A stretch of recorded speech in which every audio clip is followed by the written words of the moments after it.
পানির অপর নাম জীবন। আর একজন স্ত্রীর জীবন তার স্বামী। আর সেই স্বামী যদি প্রবাসে চলে যায়, তাহলে একজন স্ত্রী বেঁচে থাকে জিন্দা লাশের মতো। ঘুম থেকে উঠেই প্রথমে আমি কিন্তু চলে আসি আমার গোলাপ ফুলগুলো দেখতে। আর প্রতিদিন যেহেতু এত গোলাপ ফোটে, তাই তো আমার কাছে অনেকটাই ভালো লাগে। হ্যালো এভরিওয়ান, আসসালামু আলাইকুম। সবাই কেমন আছেন আমার প্রাণপ্রিয় আপু এবং ভাইয়ারা? আলহামদুলিল্লাহ, আমিও বেশ ভালো আছি আমার পরিবার নিয়ে। সকালবেলা অফ ক্যামেরায় আমি নাস্তাটা করে নিয়েছি, যেহেতু আজকে বাড়ি থেকে একটু বের হব। প্রথমে যে বললাম যে প্রবাসীর বউ মানে জিন্দা লাশের মতো, কেন বললাম সেই কথাটা আবারও বলতেছি। এখন এই যে সকালবেলা সংসারের কাজ করে আবার বাইরে যেতে হবে, এই যে কারেন্ট বিল মানে সংসারের যাবতীয় কাজ একজন প্রবাসীর বউ করে নিতে হয়। যেহেতু স্বামী প্রবাসে থাকে, তার সব কাজ তাকেই করে নিতে হয়। তারপরও হাজার মানুষের হাজার কথা শুনতে হয়, কি এমন কাজ করে।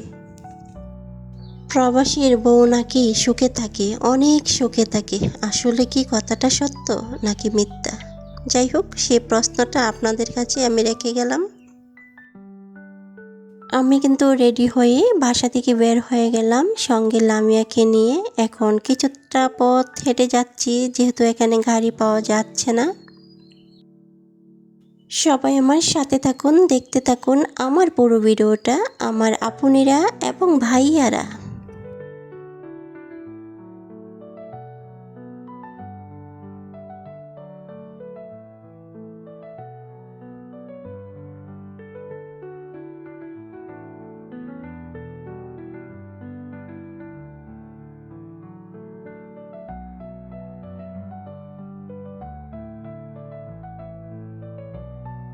এই মুহূর্তে আমি এসে পৌঁছে গেলাম, আর এখন বিদ্যুৎ বিলটা আমি দিয়ে দেব।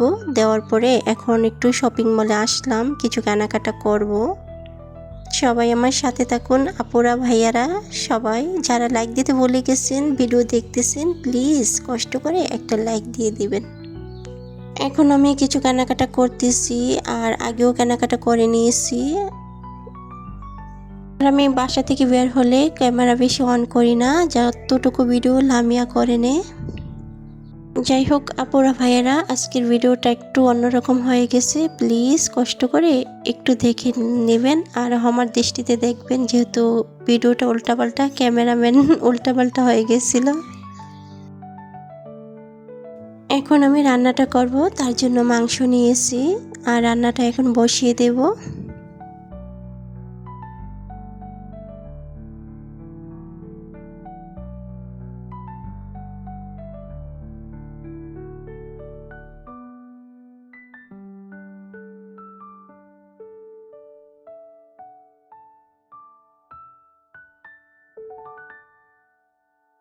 বাইরে থেকে আসার পর খুবই ক্লান্ত লাগতেছিল, রান্না করতেও ভালো লাগতেছিল না। তারপরে কি করব, কিছু করার নয়, রান্না তো করে নিতে হবে, যেহেতু পরিবারে কেউ নেই, আমার রান্না আমাকেই করে নিতে হয়।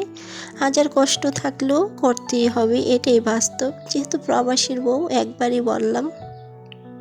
আর এখানে টমেটো আমি নিয়েছি চাটনি করব তার জন্য। আর টমেটোর কালারগুলো দেখেন অনেকটাই সুন্দর, যেমন সুন্দর তেমন কিন্তু টক।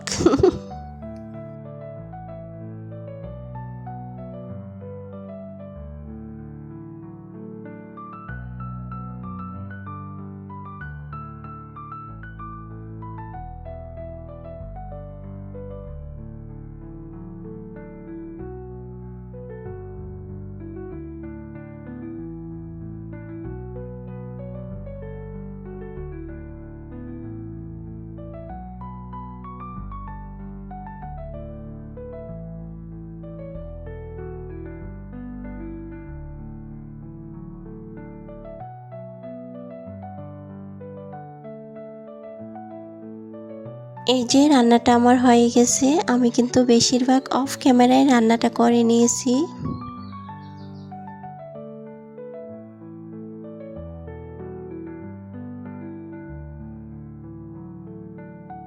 এখন সময়টা বিকালবেলা, আর বিকালের দিকে আমি একটু বাবার বাড়ি আসলাম কিছু বড়ই নেব তার জন্য। আর মাশাআল্লাহ দেখেন আমার ভাইয়ের গাছে, ছোট্ট একটা গাছে কি সুন্দর মুকুল এসেছে, আমের মুকুল। কি ভালো লাগতেছে উঠানের মধ্যে।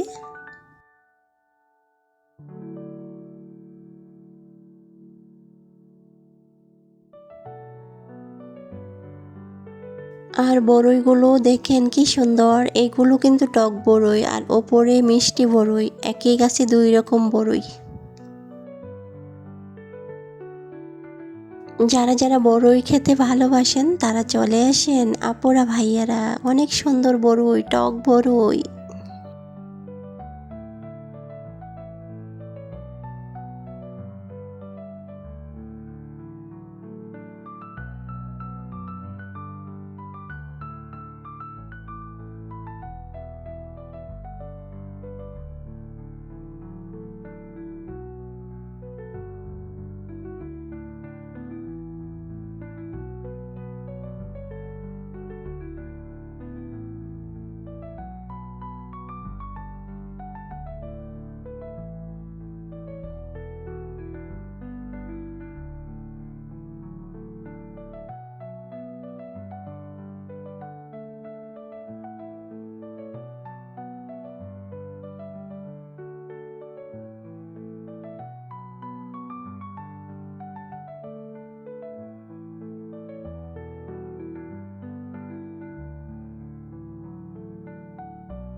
এই ছোট মালটা গাছের মধ্যে কি সুন্দর ফুল এসেছে, খুবই ভালো লাগতেছে, অনেকগুলি ফুল।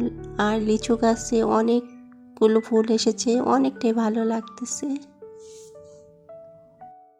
যেহেতু এখানে আসছি তাই যাওয়ার প্রতি লিচু বাগানটা আবারও দেখে যাইতেছি, কারণ অনেকটাই ভালো লাগতেছে। সবগুলি গাছে এখন ফুল এসেছে, অনেক অনেক ভালো লাগতেছে।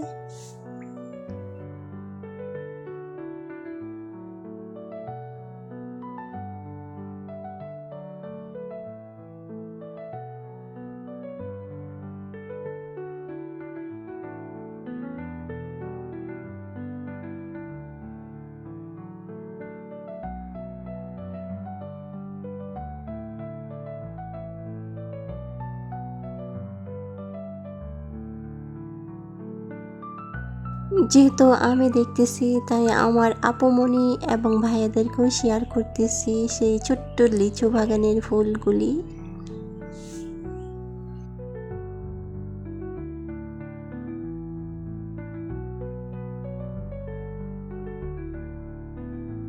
যারা এতক্ষণ পর্যন্ত আমার সাথে ছিলেন এবং কষ্ট করে আমার ভিডিওটা দেখছেন, আপনাদের সবাইকে আবারও আমার এই ছোট্ট পরিবার থেকে অনেক অনেক ভালোবাসা এবং অনেক অনেক দোয়া। সবাই ভালো থাকবেন।